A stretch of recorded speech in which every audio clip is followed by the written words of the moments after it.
Olá, sejam todos bem-vindos a mais uma edição do Dr. Play Podcast. Aqui a gente fala sobre saúde, bem-estar e qualidade de vida. Eu sou a Heloísa Amorim. Toda quarta-feira a gente está aqui às 12h30, sempre trazendo um assunto novo, um tema relevante, um especialista para desmistificar muitos assuntos, né, da área da saúde. E hoje a gente vai falar aqui sobre hematologia sem mistério, falar sobre a saúde do sangue. Faz muito tempo, inclusive, que a gente tratou esse assunto aqui na bancada do Dr. Play Podcast. E para estar aqui conversando comigo pela primeira vez, inclusive, a hematologista, a doutora Carolina Rolo, muito conhecida, né, pelos seus pacientes como doutora Carol. Doutora, bem-vinda a esse espaço.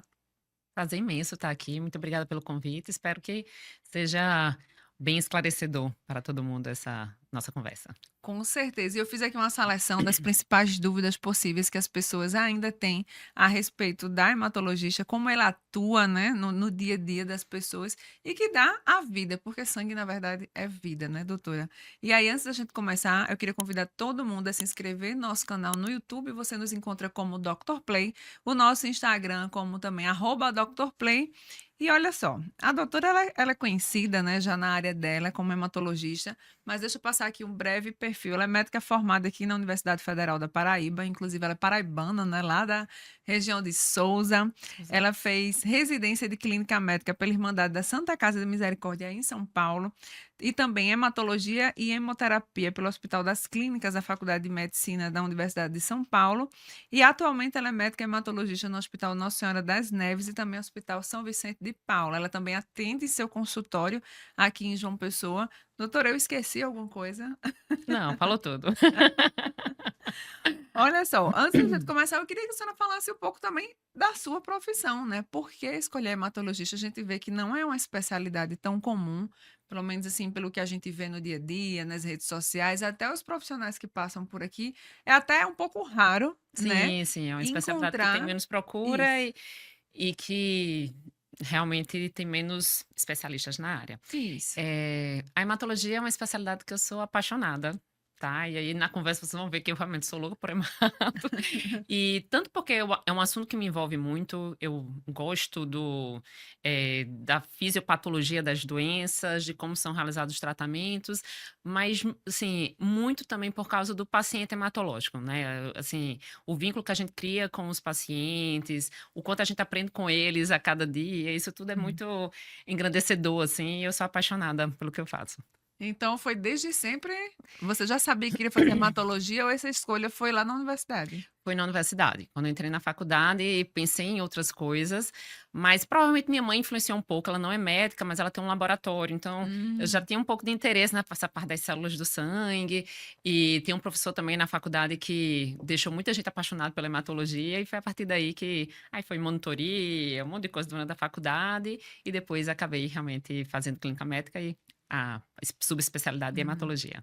Ou seja, só boas referências, né, doutora? Referências boas. E para começar, né, acredito que tem muita gente perguntando, então o que é o hematologista? O que é que faz exatamente um médico hematologista? Que acredito que muitas vezes esse paciente já vem indicado de outros médicos, né? Sim, sim, normalmente não é uma demanda espontânea, né, mas o médico hematologista é um médico que trata as doenças relacionadas às células do sangue, né, tanto, algum problema no sangue, sim, como onde ele é produzido, né, medula óssea e os linfonodos, tá. Então quais são essas doenças, né, a gente normalmente vai diagnosticar e tratar os vários tipos de anemias, né, alterações nos leucócitos, nas plaquetas, algumas outras doenças raras envolvendo o sangue, e a gente também trata a parte de oncohematologia, que são as leucemias, linfomas, mieloma, Hum. todas essas doenças é o hematologista normalmente que tem expertise para tratar. E a gente é hematologista e hemoterapeuta, tá? Então a Hum. gente Explique para a gente também essa diferença. então assim, não é a hemoterapia que existe algo Aham, que estou fazendo entendemos. que não tem mas a hemoterapia realmente séria é a hemoterapia do banco de sangue, né, que a gente coleta, né, a gente faz parte dessa parte da coleta do sangue, e também a gente faz alguns tratamentos relacionados ao sangue, que seriam as aféreses, né, plasmaféreses, são tratamentos mais específicos que algumas doenças vão necessitar, e além disso nós realizamos o transplante de medula óssea. E Hum. agora, né, que são tratamentos mais novos, mas também o hematologista faz a parte de imunoterapia com as células CAR-T também. É a gente que que trata. Então, são Depois a senhora várias vai explicar são melhor. várias Tem gente que tá assistindo em casa e nossa, é são muita muita coisa, é muita é coisa, muita mas de coisa. forma geral, vão procurar o hemato pelas doenças que a gente diagnostica e trata, né. Entendi.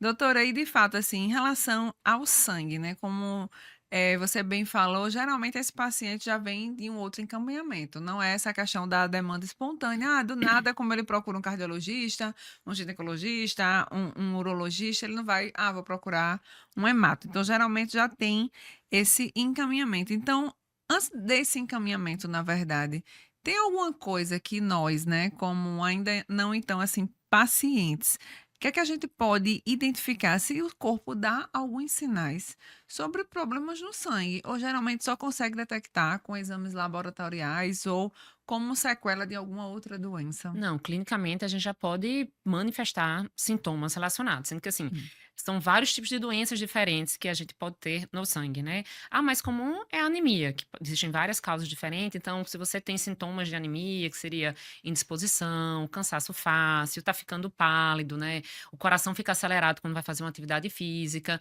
Isso são sinais que não são normais e é importante realizar uma investigação.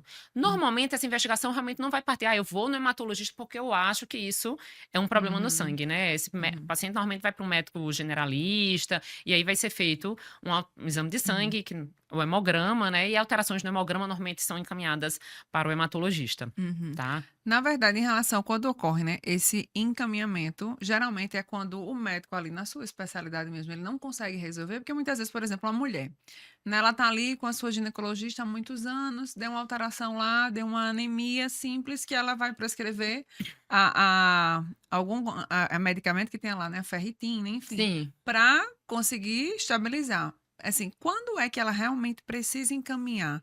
Ou pelo menos muitas vezes isso parte até do próprio paciente, né, o paciente ele não ele. fica satisfeito Isso, ele vai atrás. e vai procurar um Isso. especialista. Então, quando É. é que realmente deve ser esse momento para conseguir realmente eu vou não, essa aqui a gente não vai tratar desse jeito, tem uma questão mais séria aqui que pode Sim. envolver. É importante a pergunta, porque assim, não é raro eu pegar no consultório pacientes que chegam extremamente ansiosos, né? Não dormiram de noite porque precisava de um hematologista, porque viu uma alteração no hemograma, né? E nem toda realmente alteração no hemograma é algo de alerta. E muitas doenças hematológicas, né? As anemias carenciais, por exemplo, seria essa da mulher que acompanha com o Uhum, ginecologista, o ferro tá baixo. Se comprovadamente aquele ferro tá baixo, a ginecologista vai conseguir tratar. Então, as anemias carenciais, na verdade, o médico generalista é para conseguir lidar e tratar e uhum, encaminhar para o hematologista aquele paciente que não respondeu direito ao tratamento, para procurar alguma outra causa porque a anemia não está melhorando, entendeu? Ou uhum, fez a investigação, não tem sinais de anemia carencial e encaminhar, tá? Então a gente uhum, pega dois extremos muitas vezes no consultório. Aquele paciente que podia realmente ter sido tratado pelo médico generalista, era uma anemia uhum, apenas por falta de ferro, não apenas, né, mas assim, seria mais simples de tratar, mas também eu vejo muito aquele que demora para chegar, né? Aquele paciente que está com anemia e normalmente a primeira coisa que todo mundo pensa, o paciente e às vezes até o próprio médico, é anemia e é falta de ferro. Então começa a repor ferro no paciente, aí dá via oral não responde, dá intravenoso não responde, e o paciente vai demorando, às vezes já chega tomando sangue, quando a gente vê, na verdade, era uma anemia por outro motivo, entendeu? Então é uhum. muito importante ter atenção a isso, porque também a gente pode atrasar um diagnóstico que podia ter uma solução melhor, Uhum. entendeu? Então nem sempre, né, e até fica frisar aqui novamente, e nem sempre a questão da anemia é falta de ferro. Isso acredito que muita gente não sabe disso. Pois é. Muita gente não sabe. Então, assim, anemia não é igual a falta de ferro. Às vezes, até eu tenho Hum. falta de ferro e não tenho anemia. Também tem essa outra. Hum, Ter falta de ferro não quer dizer que eu tenho anemia. Anemia é quando eu faço um hemograma e minha hemoglobina está abaixo do normal. E aí, hum, quando ela está abaixo do normal, a gente tem várias possibilidades de causa para aquela anemia. A principal causa de anemia no mundo é realmente a falta de ferro. Por uhum. vários motivos diferentes no Na mundo, sua mas grande maioria, então, vai a ter falta falta de de ferro. ferro Tanto que por isso que é uma coisa que, a população, às vezes a pessoa leiga já associa, pensa, né? já associa, já chega dizendo: "Doutor, eu tô comendo um monte de coisa e não tá melhorando", e o próprio médico, às vezes, também já quer tratar logo como falta Uhum, de ferro. Mas, assim, toda anemia, ela precisa ser investigada. É uhum, muito importante a gente investigar. E mesmo quando ela é por falta de ferro, eu tenho que entender qual é o motivo daquela falta de ferro. Porque é outro uhum, problema também, às vezes, fica repondo, repondo e não foi investigado o motivo, entendeu? Isso a entendi. gente tem que investigar também. E não é todo caso, assim, por exemplo, que vai partir de imediato para por exemplo, para uma medicação que você chega na farmácia e compra lá o ferro.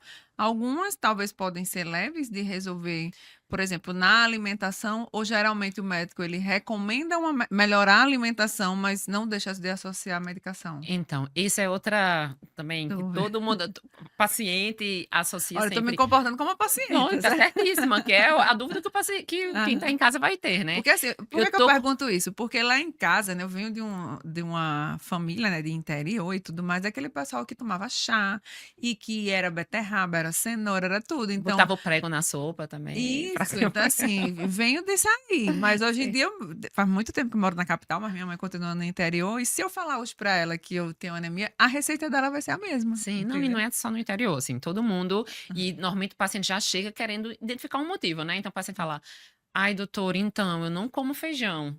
Uhum, Eu acho que é por causa disso". E assim, um adulto normalmente não vai desenvolver falta de ferro por causa da alimentação, tá? A quantidade de ferro que a gente precisa por dia, ela é muito pequena, porque a gente faz os estoques da gente, então assim, num pedaço de carne, por sinal, assim, a carne, ela normalmente vai ser uma fonte mais rica em ferro do que o feijão. Então, se eu como uhum, carne, não é porque eu não como feijão que eu vou ter falta de ferro, entendeu? Então, uhum, num adulto, é muito difícil a gente realmente considerar que foi a alimentação que causou aquela anemia.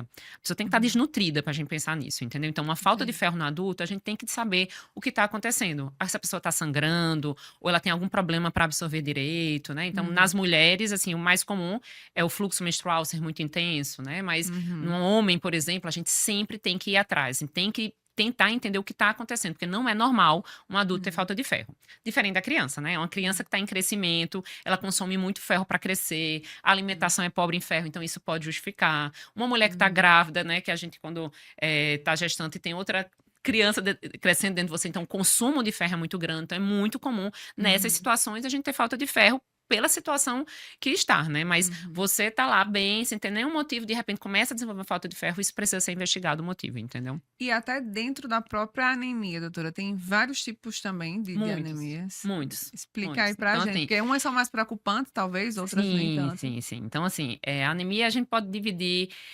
Quando a gente olha o hemograma, a gente já pode até suspeitar umas possíveis causas, né? Uhum, Porque quando você olha, o hemograma não vai ter só a hemoglobina na parte dos eritrócitos, tem vários índices, não sei se alguém lembra aí como é o hemograma, mas a gente tem o uhum, VCM, CHCM. Então, quando a gente analisa aquilo ali, a gente já consegue dividir se é uma anemia com glóbulo vermelho grande, se é com glóbulo vermelho pequeno, que isso já vai nos direcionar nas possíveis causas daquela anemia, tá? uhum, E aí as anemias elas podem ser por causas carenciais, que seria realmente por deficiência ou de ferro, ou de alguma vitamina, como a vitamina uhum, B12, ácido fólico, ou ela pode ser algo congênito, né, que eu nasci com uma anemia falciforme, talassemia, ou pode ser alguma outra doença adquirida da medula óssea, na fábrica do sangue, que seriam aí situações, às vezes, para a gente ficar mais alerta, que precisariam de uma investigação mais profunda, entendeu? uhum. Ou, né, eu estou sangrando, ou também eu posso estar destruindo os glóbulos vermelhos. Então, existem muitas possíveis causas Nossa. para uma anemia, e aí tem vários exames que a gente pode fazer de acordo com os achados e com a clínica do paciente, entendeu?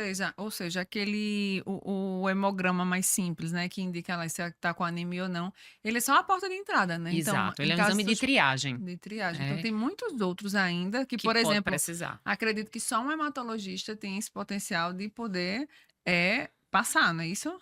Assim, essa parte inicial, por exemplo, é uma mulher que sangra, que tem anemia, fiz a ferritina, estava baixa.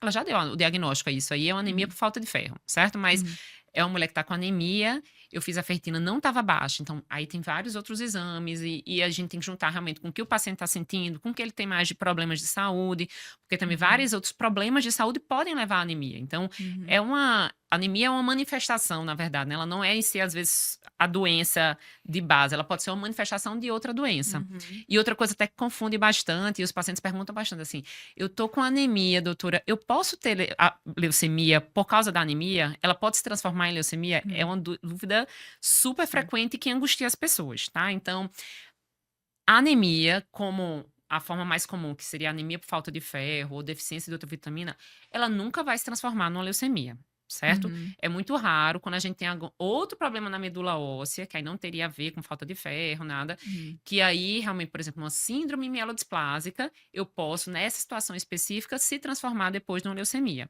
E uhum, isso confunde muito também, porque a própria leucemia, uma das manifestações é ter anemia, entendeu?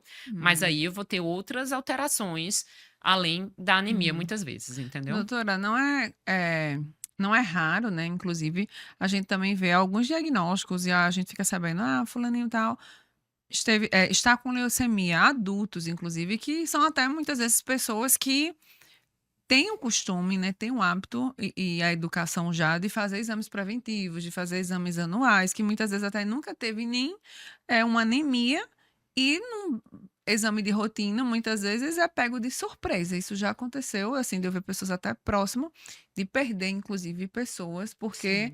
é meio que é do nada. Eu não sei se esse do É. nada existe E é do mesmo. nada mesmo, É do tá? nada Então, mesmo. assim, a gente tá até no Fevereiro Laranja, que é o mês de Isso, conscientização importante sobre as falar. leucemias, e diferente dos outros meses, que muitas vezes a gente vai ter uma forma de prevenir, a leucemia a gente não tem como prevenir, mas a gente tem como diagnosticar precocemente. Então, é muito importante a gente prestar atenção no corpo da gente, tá? Uhum.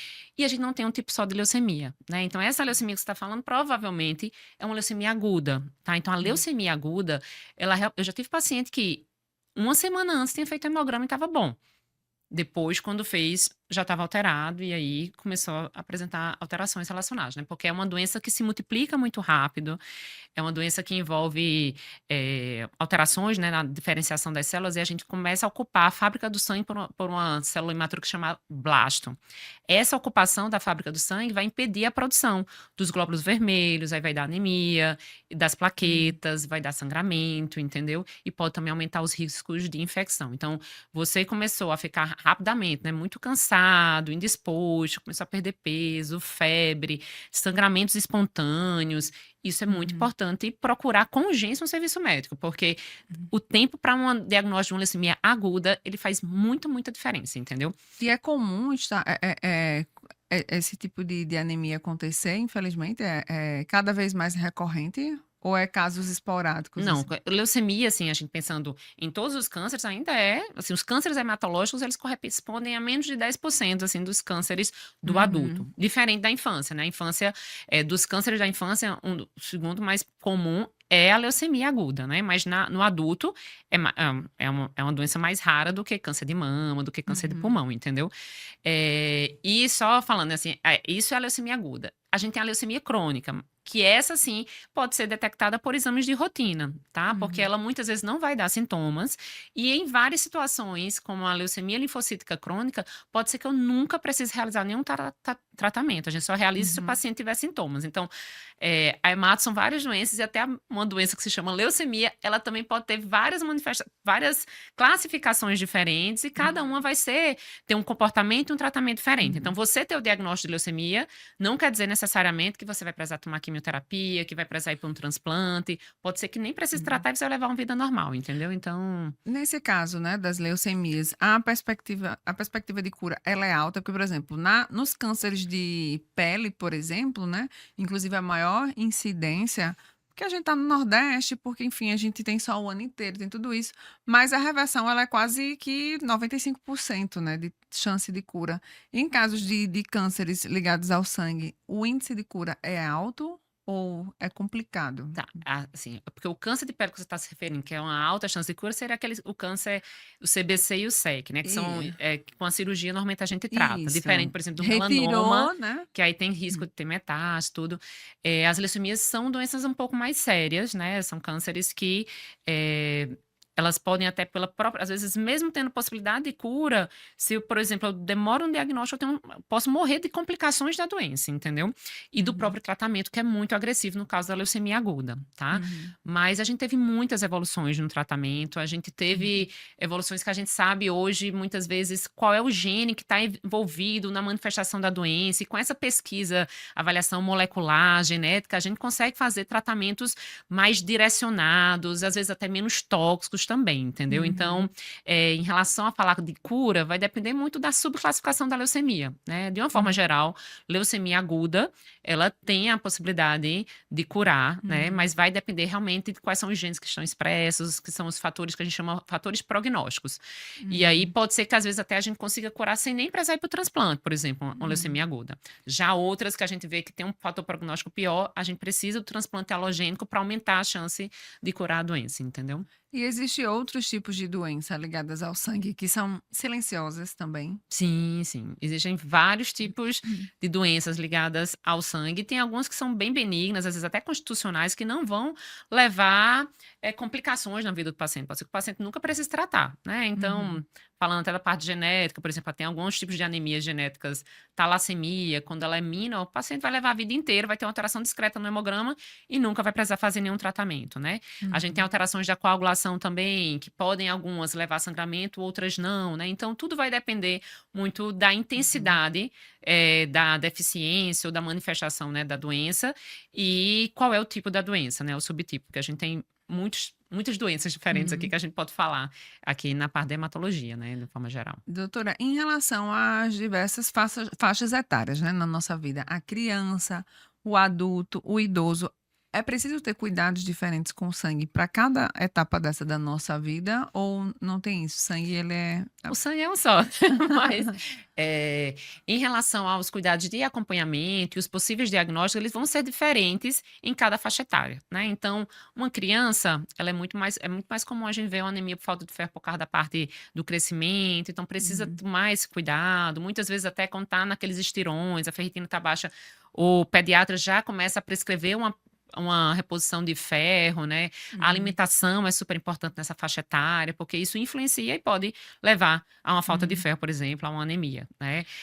No adulto, na grávida, vai depender também, isso pode levar a uma falta de ferro. E quando a gente vai envelhecendo, a gente vai adquirindo outras doenças, né, e essas outras doenças e às vezes até os tratamentos que a gente faz para elas, podem trazer complicações no nosso exame de sangue, né. Então, a gente pode ter anemias relacionadas às comorbidades que a gente tem, e às vezes podem cair nossos leucócitos ou as plaquetas, a depender Uhum. do tratamento que a gente está realizando, entendeu. Então, Uhum. o sangue ele está interligado com isso tudo. Quando a gente pega um paciente que tem uma Uhum. queixa, uma alteração no hemograma, uma alteração hematológica, a gente tem que ter todas essas informações para dar o Uhum. melhor diagnóstico e fazer a melhor conduta Uhum. para o paciente, né. Eu vou até reforçar, na verdade, também mais essa pergunta direcionada para as crianças e para os idosos. Porque, por exemplo, criança, eu já vi, por exemplo, muitos pediatras que nunca pediram um hemograma aos pais, né? Então, assim, a criança nasceu, é acompanhada por esse profissional e tal, e vai crescendo e nunca pediu. Se não for a mãe que tem essa preocupação, esse cuidado, mesmo vendo, né, visualmente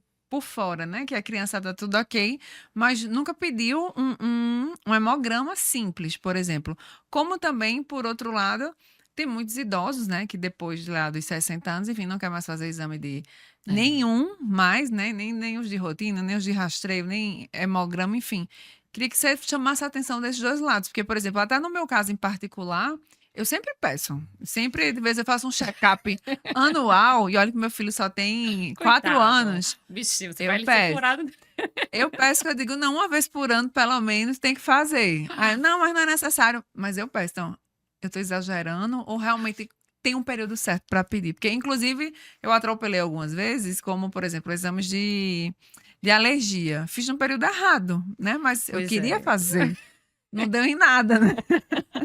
Então, às vezes, posso ter pecado pelo excesso, mas tem algum período Isso, ideal, doutora? isso. E assim, é muito importante a gente confiar no médico que a gente está Uhum, acompanhando, né. Então, assim, se ele tem um pediatra ou se o idoso tem um geriatra, ele vai definir o melhor momento para fazer o exame, porque, eh por exemplo, né, uma leucemia aguda numa criança, ela não vai ser detectada no exame de triagem, entendeu? Vai ser quando uhum, aquela criança começar a manifestar algum sintoma, né? Então, se a criança ela tá crescendo saudável, né, se ela não tem manifestações clínicas outras, né, não precisa normalmente ter essa rotina realmente de coletar exames de sangue na criança, né? Vai muito uhum, direcionar de acordo com, tá com algum defeito do crescimento, tá a alimentação é muito ruim, quer ver, outros fatores, tem histórias familiares, então isso a gente tem que pesar isso tudo para decidir em que momento fazer exame de sangue na criança, né. Mas o histórico mais importante, assim, hum, tipo, do que realmente eu, como paciente, quero fazer um exame de sangue, a gente precisa ser acompanhado por um médico, entendeu. E confiar uhum, nele, né, assim, uhum, e assim, precisa ser examinado, porque uhum. eu não sou mais professora, mas quando eu era professora eu dava aula de semiologia e depois era de hemato, né. E uma coisa que eu falava, porque assim, todo mundo acha: o médico do sangue vai só olhar meu hemograma". Não, a gente não olha só um sangue, certo? A gente é um médico, né. Então, Uhum, é muito importante a gente avaliar o paciente de forma completa para uhum, decidir que exame coletar, né? Porque nessa Uhum. demanda, assim, às vezes o paciente chega, eu quero fazer, às vezes tem plano de saúde, eu quero fazer todas as tomografias, tudo, e não pesa os riscos de fazer aquilo, né? Às vezes a gente Uhum. vai dar diagnósticos que ele não precisaria ter naquele momento e vai expô-lo, às vezes, por exemplo, a uma irradiação, tá fazendo tomografia. Então, a gente tem que decidir, a clínica é soberana, né? Então, assim, pela clínica do Uhum. paciente, e vai ter realmente alguns exames que são de triagem que a gente precisa realizar em marcos, né, do desenvolvimento, do crescimento do paciente, entendeu? Então não tem uma regra, digamos Não, de assim, fazer né? direto, tem que ficar fazendo exame, principalmente criança, né? Tem que ficar fazendo, porque a gente não vai conseguir identificar, se ele não está sentindo nada, né? Não vai ser naquele Uhum. rastreio anual que eu vou identificar, por exemplo, que ele vai ter Uhum. uma leucemia, né? Assim, que eu acho que é o maior medo normalmente, né? Quando o Isso. paciente chega. Todo mundo associa o hematologista à leucemia, né? Então o paciente É. vai para o consultório sempre naquele medo de escutar o nome leucemia. Depois que ele não Hum. escuta, ele já sai aliviado, Tranquila, né? E é. assim, leucemia é uma doença rara, né? Assim, Uhum. das doenças hematológicas, ela é uma doença rara, a gente pode ter várias outras doenças. Uhum. Então, é importante prestar atenção no seu corpo, nos sinais e sintomas, né?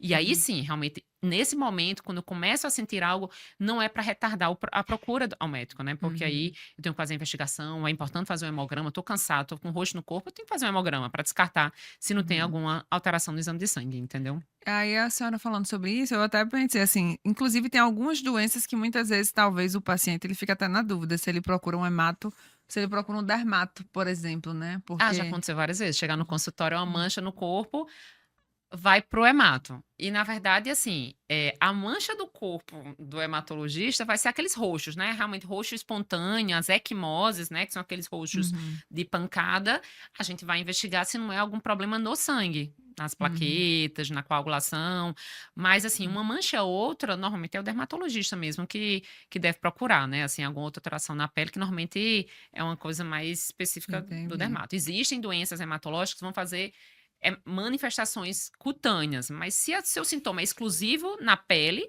é o Uhum. dermatologista que vai avaliar melhor, entendeu? Doutora, em relação, a gente falou aqui um pouquinho logo no início sobre essa questão da alimentação, não é verdade? Mas a alimentação, de fato, hoje em dia, ela contribui para a saúde também do sangue, ou meio que isso é mito? Eu sei que tem gente que se alimenta bem, não vai deixar de ter problema, eventualmente pode ter, né? Como tem gente que se alimenta super mal e tá tudo bem nos exames, então não é uma ciência exata, né? Mas a Isso. alimentação, ela Não é pode contribuir sim na saúde do sangue? com certeza, na nossa saúde de uma forma geral, até porque o sangue ele reflete todo o resto da gente, né? E às vezes assim, ai, não tem como prevenir uma leucemia, então eu vou levar uma vida de qualquer jeito. Não, tá errado, porque até se você diagnostica uma doença assim mais grave, se você Hum. estiver saudável, você vai tolerar muito melhor o tratamento. Tá? Então, Uhum. ainda bem que você levou uma vida saudável. Infelizmente, a doença apareceu, mas você vai estar mais preparado para isso, né? Então, a Uhum. alimentação é uma alimentação que é a recomendação padrão, né, de saúde. Então, é aquela alimentação equilibrada, tem que ter proteína, frutas, verduras, legumes, né? Isso tudo Uhum. junto vai te deixar saudável, vai deixar teu sangue saudável também. E até em relação à alimentação, uma coisa muito importante é que vem aumentado muito, por exemplo, o veganismo, né? Sim, E isso pode mexer com a sua saúde do sangue, tá? Porque quando a olha gente só. se torna vegano, a gente para de ingerir tudo que é de origem animal. Tá? E aí, Uhum. normalmente, quando você entra no veganismo de uma forma mais orientada, pesquisando, ele já tem essa orientação, assim, você está em risco de desenvolver a deficiência da vitamina B12. Então, Uhum. quem normalmente opta, né, pelo veganismo, não ingerir nada de origem animal, tem que fazer a reposição da vitamina B12, por exemplo, entendeu? E muita gente adere, porém não faz nenhuma reposição, né, o que é um Isso, não faz um perigo. acompanhamento, não tenta entender o que, né, quais são o que deve Uhum. fazer para substituir, né, o que é de origem animal, Uhum. entendeu? Doutora, a gente vê comumente, né, não só aqui na Paraíba, mas em todo o Brasil, assim, sempre tem muitas campanhas em relação à doação de sangue, né? Tem os hemocentros, enfim, que sempre tem um apelo, principalmente em alguns períodos muito mais críticos ao longo do ano. Então, período agora que a gente vivenciou, Carnaval. né? É, final do ano e Carnaval, carnaval, final sim. do ano, né? Tem as festas do meio do ano, enfim. Isso. E aí tem muita gente que está saudável, que está apto, mas não doa. Tem gente que, enfim, tem muitas dúvidas sobre quem pode doar, quem não pode doar, mas isso aí eu até deixo até para a doutora Shirlene, que ela até já veio algumas vezes aqui, que é lá do Do Hemocentro, Hemocentro, né? De maravilhoso. quem pode, do quem não pode, da faixa etária, enfim, das contraindicações, quem tem, quem não tem, enfim. Mas Eu queria que a senhora falasse um pouquinho sobre essa questão de doar sangue, se é mito ou verdade que nosso sangue vai acabar, quais são os principais mitos que chegam, porque, inclusive, a senhora agora deu entrevista recente, né, sobre a questão da leucemia, nesse fevereiro roxo, é? Laranja, Laranja, fevereiro laranja. fevereiro laranja, mas em relação a quem é seu paciente, quem não é seu paciente, mas como hematologista em si, essa questão do ato de doar sangue, a gente vai ficar mais fraco? Eu estou fazendo a pergunta que todo mundo pode pensar, né? Sim, Nossa, com se eu certeza. doar sangue, eu posso ter leucemia. Ou então, se eu estou ali no limite, se eu doar, eu vou desenvolver algum problema Sangue, aliás, né? de Tá. ferro, enfim. En- Tem É, muitos mitos ainda de verdade em sim. torno da doação, né? Então vamos lá, assim, quem vai doar sangue tem que estar super saudável, né? Uhum. E o ato da doação, ele foi estudado para ver qual é a forma que a gente vai deixar mais segura para o doador. A gente não quer que o doador tenha nenhum problema, ele está indo ali espontaneamente, sem ganhar Uhum. nada, eh, para doar para alguém, para ajudar alguém, mas ele também não pode ter complicações por causa disso, né? Então, por isso, Uhum. existe todo esse critério, né? Mulher só pode doar até 3 vezes no máximo por ano, tem que esperar pelo menos 3 meses para a próxima doação. Já Uhum. o homem que tem um estoque melhor de ferro, porque não menstrua todo mês, ele Uhum. pode doar sangue com mais frequência, entendeu? Então, isso tudo foi avaliado e decidido, né? Então, mas assim, eu, por exemplo, tô com falta de ferro, vou doar sangue? Não vai doar sangue, porque realmente, assim, eu vou perder mais É um bom senso aí, 450 né? ml de sangue, entendeu? Então, se eu estou em um Uhum. tratamento de reposição de ferro, não tô faltando ferro, eles nem vão permitir lá. Se você disser isso, eles não vão permitir você doar para sua segurança, entendeu? Mas se Uhum. seu estoque de ferro é normal, você não tem anemia, isso não vai te gerar nenhuma complicação. Teu sangue não vai Uhum. ficar grosso por causa disso, você não vai ter leucemia por causa disso, muito pelo contrário, assim, você vai ser uma pessoa abençoada porque você ajudou a salvar vidas, né? Uhum. Porque realmente o que a gente passa quando está nesse limite de estoque é um paciente no risco de ir a óbito porque não tem sangue para Uhum. ele. Algo que falta muito, assim, até com mais frequência na parte hematológica são plaquetas, porque plaqueta dura menos, só dura Uhum. uma semana. Então a gente precisa daqueles doadores que estão sempre indo lá, não só em campanhas, né, específicas, Mas assim. pontuais, mas a gente precisa ter um hábito de ir doar sangue para Uhum. que esse estoque ele fique lá para sempre, né? A gente tenha sempre um Uhum. estoque quando a gente precisar para os pacientes, entendeu? E Inf isso não vai te trazer problema. Infelizmente até, você falando isso, né, a gente costuma até postar lá nas nossas redes sociais e tal, doação de sangue, parece que a gente só desperta para essa consciência quando é alguém na nossa casa, né, alguém no nosso convívio, algum conhecido, mas aí por outro lado, você que está ali dentro dos hospitais, Nossa Senhora das Neves, São Vicente de Paulo, por esse lado, é um lado bem ruim, né, de enxergar essa Sim, necessidade, né. sim.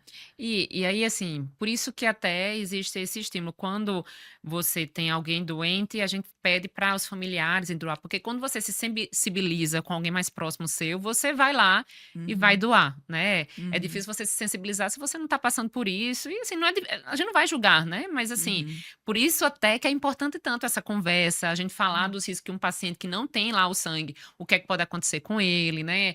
Para que uhum. todo mundo veja isso e se torne um hábito e doar sangue. É um procedimento super rápido, e depois você pode sair tranquilo, né? Você não vai ficar passando mal, você vai ficar bem e Uhum. vai estar ajudando a literalmente salvar vidas. Então, doutora, até para reforçar, a gente infelizmente está se dirigindo aí quase para o fim da nossa conversa, mas eu queria que você reforçasse novamente aquela alerta, né, do início do programa, que você falou, né, o que faz o hematologista e quando é o momento, a hora certa de procurá-lo, né? Sim. O alerta é presta atenção em você, né, no seu corpo, nos alarmes que eles podem trazer, né, os sintomas. Então, se você começa a apresentar sintomas, procurar uma ajuda médica. E caso tenha alterações, né, persistentemente, no seu hemograma, na parte da coagulação, o especialista que vai te investigar melhor, né, e tratar, vai ser o hematologista, tá. E o outro alerta é Uhum, independente, de ter prevenção ou não, mas tenha um estilo de vida saudável, tá? Então, uhum, a alimentação, como a gente conversou aqui, pode influenciar, assim, no sangue e uhum. também fazer atividade física. Isso tudo vai te deixar saudável, com sangue bom e preparado para o que deve é. E como você disse, né, sangue de fato é vida. Sem sangue a Sim. gente não tem disposição, não tem nada, a gente, né, é acometido por outras doenças. E doutora, até para finalizar, a gente começou falando aqui sobre o fevereiro laranja, né? Então, é um mês, né, dessa questão de combate ou do alerta à leucemia.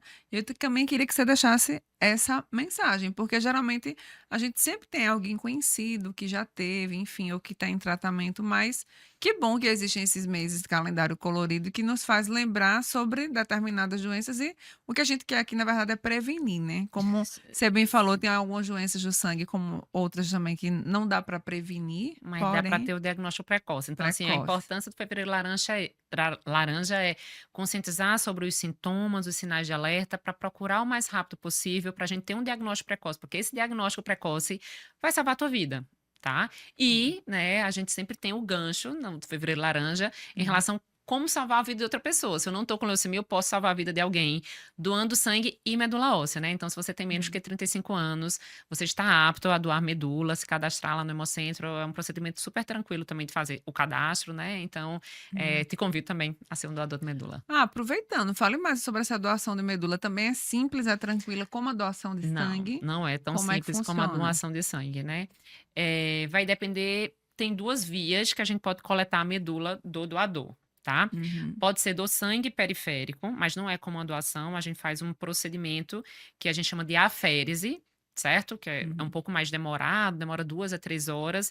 E antes disso, por mais ou menos uma semana, o paciente vai tomar uma medicação para estimular as células da medula irem para o sangue. Paciente não, doador, né? Uhum. E a outra forma de doar é a doação da própria medula, que aí é no centro Uhum. cirúrgico, tá? É um procedimento bem seguro, mas normalmente o paciente vai ser sedado, entubado para ser coletado. Paciente não, né? Mais uma vez, o Uhum. doador vai ser Doador. sedado e coleta diretamente do osso, de onde a gente tem mais medula óssea, que é no osso do quadril, entendeu? No caso desse doador, né, da medula óssea, ele já vai direto para um paciente já pré-estabelecido, tem aqueles Sim, exames de sim, compatibilidade e tudo sim, isso, sim. né? Então, quando você Não se é simplesmente, ah, eu cadastra. quero ser doador, vou lá e dou. Não é Não, assim. tem pessoas que eu conheço já faz anos e anos e nunca conseguiu doar medula, né? Então, Hum, a- e tem vários pacientes que não conseguem encontrar ninguém compatível, né? compatível. Então, por isso, quanto mais Por gente outro lado, tiver tem doadores, cadastrado, entendi. melhor, porque você aumenta a chance do paciente encontrar alguém compatível com você.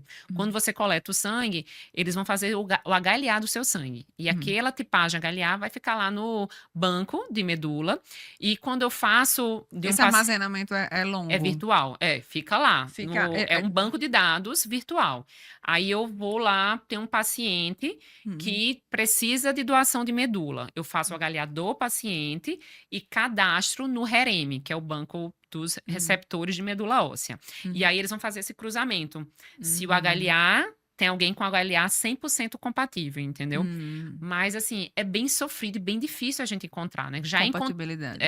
É difícil às vezes encontrar alguém compatível. Quando encontra, também é difícil às vezes encontrar o doador.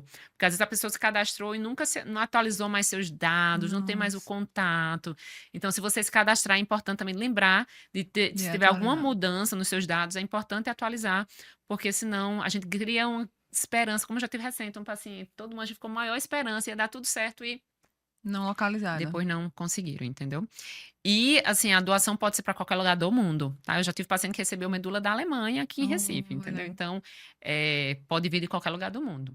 É um isso é até banco internacional. importante a gente divulgar, né? Porque a doação de sangue ela é bem rápida aqui, né? Mas esse outro aí também chega fora do Brasil, né? Mas Enfim, você não precisa, o doador não precisa ir. e O precisa. doador vai para um centro próximo da sua casa fazer a Uhum. coleta e a medula dele que vai para o local que o paciente está, entendeu?